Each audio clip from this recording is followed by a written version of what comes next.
Bonjour, 15 février 2018, je vais vous expliquer pourquoi, à mon avis, la France est si fragile et qu'elle peut disparaître dans les eurorégions. Nous avons tendance à dire c'est un complot, on est écrasé de l'extérieur, nous sommes manipulés, mais non, ça vient de nous en fait, ça vient de nous. Donc je vais vous expliquer pourquoi une bonne partie des Français veut ou accepte parfaitement la disparition de la France. Toujours pareil, en France, en métropole française, vous avez deux mentalités essentielles vues au moment de la Révolution française, révélées par la Révolution française. Donc vous avez une certaine mentalité dans les régions qui ont porté la Révolution française et une autre mentalité dans les régions qui ont détesté la Révolution française. En blanc et noir, les régions qui ont porté, ou plutôt porté la Révolution française. En sombre et en assuré, les régions qui ont détesté la Révolution française. Donc, les trois grandes régions qui ont porté la Révolution française, c'est un grand bassin parisien, et ça va jusqu'à quelquefois 400 km autour de Paris. C'est le Limousin, donc de Limoges à Montluçon, et c'est la bordure méditerranéenne de Perpignan jusqu'à Nice, qui n'était pas française à l'époque.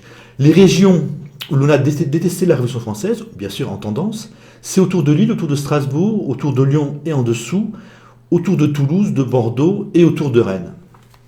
Donc, et vous avez quatre couleurs qui représentent quatre mentalités différentes. Donc les deux grandes formes, les deux grandes mentalités, c'est le bassin parisien, mentalité d'égalité, de liberté, et ce que j'appelle le sud girondin, je ne sais pas si on peut appeler ça l'Occitanie, le sud girondin, donc la moitié sud de la France, moins Perpignan, Nice, et Limoges, Montluçon. Donc les petites régions en noir ou en hachuré, autour de Laval, autour de Rennes, sont tellement petites qu'elles sont obligées de suivre une des deux grandes régions. Donc les régions en noir votent assez souvent comme les régions en blanc. Et donc les régions en noir, c'est Montluçon, Limoges, et Nice, Perpignan.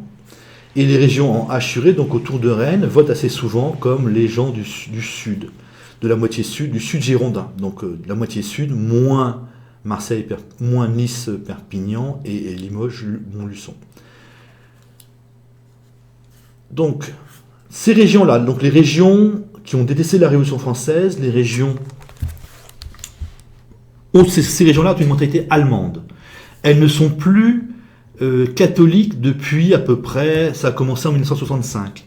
Et ce sont elles qui votent centristes, qui votent écologistes, qui votent Parti socialiste, qui votent Mélenchon, et qui demain vont voter identitaire. Vous remarquerez que tous ces partis-là sont pro-européens.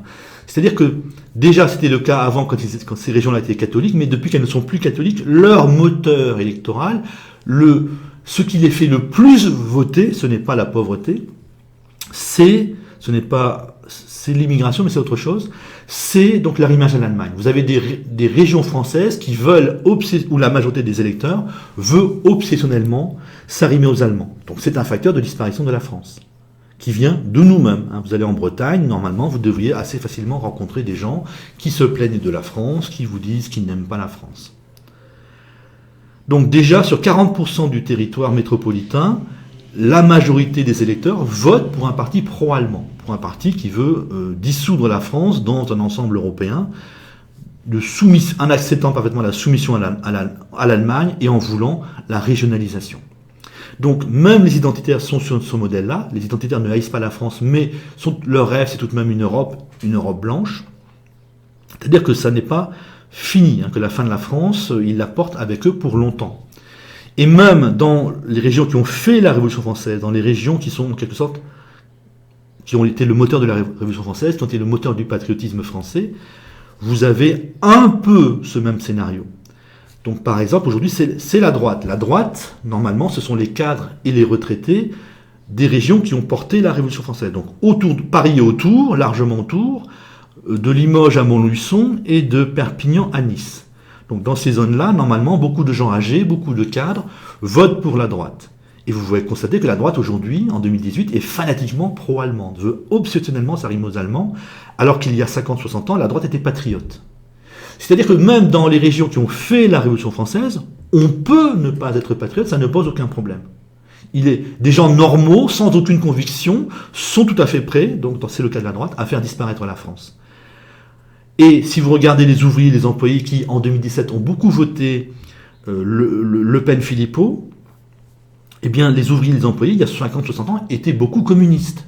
Alors, le communisme français était patriote, mais l'idéologie, c'était quand même la fraternité des peuples, la fin des frontières. Et auparavant encore, autour de 1900, vous aviez, dans le bassin parisien, un fort mouvement anarchiste, qui n'est pas vraiment lié à la nation, qui n'est pas enthousiaste à la nation, qui envisage très très facilement, très très bien, la fin des nations.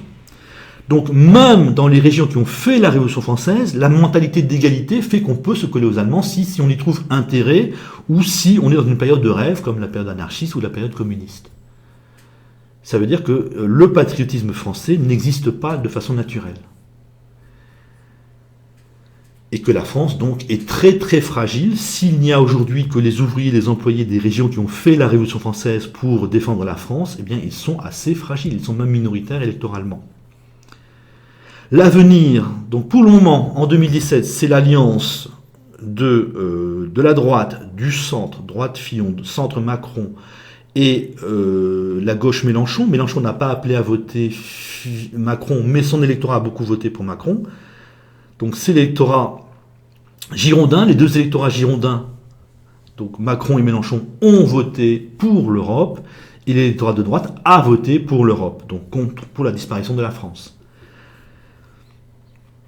L'avenir n'est pas évident. L'avenir n'est pas évident parce que l'avenir, c'est, vous allez continuer à avoir donc des gens aisés dans le bassin parisien, dans les régions qui ont fait la Révolution française et qui pourraient bien s'accrocher à l'Allemagne le plus longtemps possible. Pareil dans les régions girondines, tous ceux qui vont bien et les retraités en tendance vont vouloir continuer à voter centriste, continuer à voter PS ou l'équivalent du PS, donc continuer à vouloir s'accrocher à l'Allemagne. Et le remplacement de la prochaine génération, c'est-à-dire les identitaires, sont eux aussi pro-allemands. Donc la pression pour la disparition de la France ne va pas diminuer et pourrait bien avec le temps se concrétiser. Là, on a une chance inouïe, c'est que le projet européen est un désastre absolu. Donc normalement, le retour à la France devrait monter en puissance, mais sur ce désastre, et pas du tout sur le patriotisme. Alors en imaginant qu'ils arrivent à bricoler une Europe qui ne va pas trop mal, nous risquons donc de rester accrochés à l'Allemagne, de rester dans l'Union européenne, et au bout d'un moment, la France va disparaître. Voilà les moteurs de la destruction de la France. Vous voyez bien que la droite est pro-européenne. Personne n'oblige les électeurs de droite à être fanatiquement pro-européens. Personne n'oblige les électeurs du centre, des écologistes, des gauchistes et de la gauche, PS, à être pro-allemands, à être pro-européens. Donc voilà les causes profondes de la tendance à la disparition de la France. Ça vient de nous et malheureusement, pour l'avenir, ça n'est pas fini. L'avenir n'est pas une voie positive, n'est pas un chemin ensoleillé. Vous aurez les identitaires, vous aurez toujours les centristes, vous aurez toujours la droite, et vous aurez toujours les gens du bassin parisien, les ouvriers, les employés du bassin parisien qui voudront revenir à la France, mais qui pourraient bien rester minoritaires et inorganisés très longtemps. Donc oui, ce qui sauve l'existence de la France ces 10 prochaines années, c'est le désastre européen. Sinon, je pense que la France aurait disparu. Salut!